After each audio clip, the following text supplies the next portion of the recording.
ஏழேழு கிராமத்து குடிசையிலே கொஞ்ச காலம் தங்கி பாருளே. கூரையின் ஓட்டை வீரி செல்வடி நட்சத்திரம் எண்டி பாருளே. கூவும் செல்போனின் நச்சரிப்பை அணைத்து கொஞ்சம் செல்வண்ணின் உச்சரிப்பை கேட்போ. வெறும் காலில் செருப்பின்று நடந்து மண்ணோடு பேசிக்கொண்டு போவோம். மழலைகள் ஆவோ.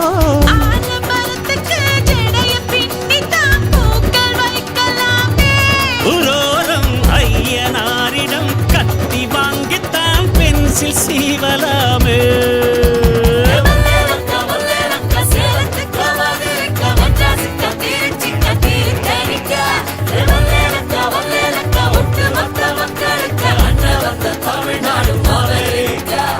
காவிரி யாரும் கை குத்தல் அரிசியும் மரம்